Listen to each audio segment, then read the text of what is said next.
우리는 흔히 한 번 가면 소식이 없는 사람을 일컬어 함흥차사라고 부릅니다. 이 말 뒤에는 아버지를 모셔오기 위해 보낸 사신들을 무참히 죽였다는 이성계의 서슬퍼런 분노와 형제들을 죽이고 왕위에 오른 아들 태종 이방원의 비정한 권력 투쟁이 그림자처럼 드리워져 있습니다. 그런데 과연 조선의 가장 공신력 있는 기록인 조선왕조실록은 이 비극적인 이야기를 어떻게 전하고 있을까요? 우리가 알고 있는 전설과 실제 기록 사이에는 어떤 거대한 간극이 존재하는지 1402년 그 뜨거웠던 가을과 겨울의 기록을 따라가 보겠습니다. 많은 이들이 태조 이성계가 함흥에 수년 동안 머물며 수십 명의 사신을 죽였다고 생각합니다. 하지만 조선왕조실록의 타임라인을 정밀하게 분석해보면 우리가 함흥차사라고 부르는 핵심적인 사건들은 1402년 10월부터 12월 사이 불과 2달 남짓한 기간에 압축되어 있습니다. 사건의 시작은 태종 2년 10월이었습니다. 태종실록 사건, 태종 2년 10월 10일의 기록을 보면 태상왕이 동북면으로 행차하였다라고 짧고 건조하게 기록되어 있습니다. 왕위를 물려준 뒤 소유산과 개경을 떠돌던 아버지가 결국 아들 이방원의 얼굴을 피해 자신의 고향인 함흥으로 돌아가 버린 것입니다. 이때부터 태종의 초조함이 시작됩니다. 아버지가 도성을 떠나 동북면으로 갔다는 것은 단순한 가출이 아니었습니다. 그것은 곧 새 왕조조선의 정통성이 흔들리는 일이었으며 동북면에 강력한 군사력을 쥐고 있던 이성계가 언제든 아들을 향해 칼날을 돌릴 수 있다는 경고이기도 했습니다. 태종은 끊임없이 사신을 보냅니다. 실록에 따르면 10월 한 달 동안에만 수차례의 전령과 사신이 함흥의 길목으로 향했습니다.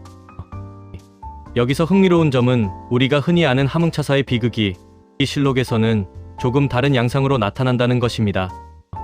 가장 대표적인 인물이 성성린입니다. 야사에서는 성성린조차 목숨을 걸고 겨우 살아 돌아온 것으로 묘사되지만 실록 속의 성성린은 태조의 오랜 친구로서 함흥의 당도의 태조와 함께 술을 마시며 옛정을 나누고 비교적 무사히 돌아와 보고를 올리는 모습을 보입니다. 실록은 태조가 사신들을 보는 족족 활로 쏴 죽였다는 잔혹한 기록 대신 사신을 만나주지 않았다거나 문전박대했다는 식의 정치적 거부 의사를 주로 기록하고 있습니다. 그렇다면 왜 가면 죽는다는 무시무시한 전설이 만들어진 것일까요? 그 결정적인 계기는 11월 초에 일어난 조사이의 난이었습니다. 태종실록 사건, 태종 2년 11월 5일의 기사에는 안변부사 조사이가 본도에 군사를 일으켜 장차 조정을 항거하려 한다는 급보가 전해지다 라고 적혀 있습니다. 태조가 함흥에 도착한 지 채 한 달도 되지 않은 시점, 태조의 전 부인인 신덕왕후 강씨의 친척 조사이가 반란을 일으킨 것입니다. 이것은 명백히 아버지가 아들에게 보낸 무력 시위였습니다. 바로 이 긴박한 반란의 와중에 전설 속의 주인공 박순이 등장합니다. 박순은 실록에서도 매우 비중 있게 다뤄지는 인물입니다. 그는 반란군을 회유하기 위해 함흥으로 향했습니다.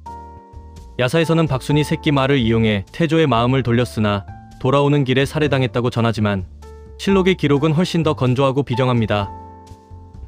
태종실록 사건, 태종 2년 11월 21일의 기록은 박순의 죽음을 이렇게 증언합니다.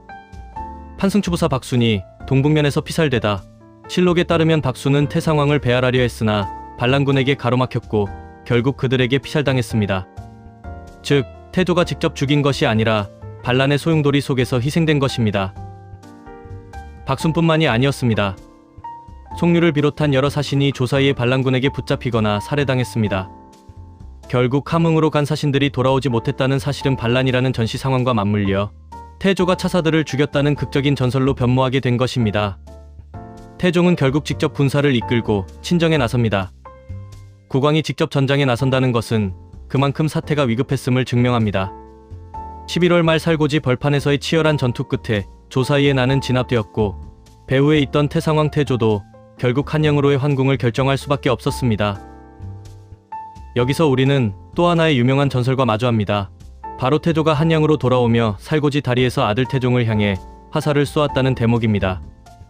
아들은 차의 기둥 뒤로 몸을 숨겨 목숨을 건졌고 아버지는 이것이 하늘의 뜻이구나 라며 옥새를 던졌다는 이야기입니다. 하지만 태종실록 사건, 태종 2년 12월 8일의 기록은 우리가 아는 화살 세례와는 전혀 딴판입니다.